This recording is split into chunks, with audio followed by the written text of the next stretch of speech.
आजपासून नागपूर ते पुणे प्रवास सुसाट होणार आहे। अजनी पुणे वंदे भारत एक्सप्रेसला पंतप्रधान नरेंद्र मोदी आज हिरवा झेंडा दाखवणार आहेत। ही ट्रेन नागपूर पुणे दरम्यानची सर्वात वेगवान गाडी असून सरासरी 73 किलोमीटर प्रति तास वेगानेही धावणार आहे आणि मार्गामध्ये 10 थांबे असणार आहेत। नागपूर इथल्या अजनी मधून पुणे पर्यंतची वंदे भारत एक्सप्रेस रोज सकाळी 9:50 अजनी रेल्वे स्थानकाहून सुटेल आणि रात्री 9:50 पुण्यामध्ये पोहोचेल।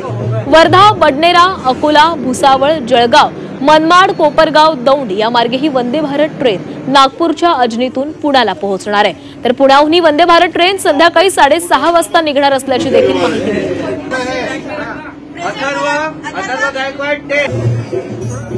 तर वंदे भारत एक्सप्रेस मधून आढावा घेतलेला आहे आमचे प्रतिनिधी अमर काणे यांनी।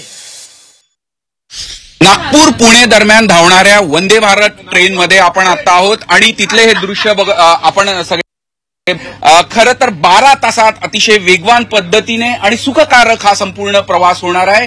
या ट्रेनचं अजून वैशिष्ट्य म्हणजे ही ट्रेन विदर्भातली 4थी तर राज्यातील 12वी वंदे भारत अशी एक्सप्रेस आहे आणि सगळ्यात लांब पल्ल्याची वंदे भारत ट्रेन आहे। काही प्रवासी आपल्यासोबत आहे, आपण त्यांच्याकडून सुद्धा जाणून घेऊया कारण की अतिशय सुखकारक हा संपूर्ण प्रवास आहे।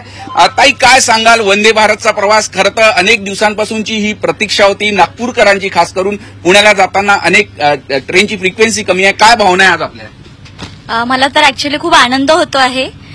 ही ट्रेन खूप छान आहे आणि लहान मुलांसाठी पण खूप सोयीस्कर आहे आणि आपण कुठे पण जातो म्हटलं तर ट्रॅव्हल्स बस याच आपण बुक करत असतो, पण ही ट्रेन अशी आहे की आपण इथे खूप कम्फर्टेबल फील करतो। इथे चेअर सेटिंग खूप छान आहे। बस, थँक्यू। एक्झिक्युटिव्ह कोच आहे एक आणि त्या व्यतिरिक्त अजून 7 चेअर सीटिंगचे कोच आहेत। अजून काही महिला आपल्यासोबत आहेत। ताई, काय सांगाल? काय हा प्रवास खरं तर बऱ्याच अपेक्षा होत्या सगळ्यांना, कधीपासून सुरू होणार? अखेर ती ट्रेन सुरू झालेली आहे, तुम्ही प्रवास करताय। ट्रेन खूप पॉश आहे, कम्फर्टेबल जर्नी होणार आहे आणि विशेष म्हणजे जे ज्येष्ठ नागरिक आहे आणि ज्यांना लहान मुलं घेऊन प्रवास करायचा आहे त्यांच्यासाठी हा प्रवास खूप कम्फर्टेबल राहणार आहे। खरं तर नागपूर पुणे म्हटलं तर शेकडो तरुण तरुणी नोकरीच्या निमित्ताने, रोजगाराच्या निमित्ताने पुण्याला प्रवास करत असतात, रेग्युलर अपडाऊन सुरू असतात, त्यांच्याकरता ही एक मोठी फॅसिलिटी असणार आहे। स्लीपर आहे, अजून डेव्हलपमेंटल स्टेजमध्ये आहे, पण आता हे इंटरिम मध्ये हे जे त्यांनी हे सुविधा केलेली आहे ही खूप छान आहे। 12 तासात म्हणजे इथून पुण्याला प्रवास करणं म्हणजे कोणी बसमध्ये पण ते संभव नाही आहे। झी मीडियासाठी व्हिडिओ सत्नाशी सातपुतेसह अमर काणे, नागपूर।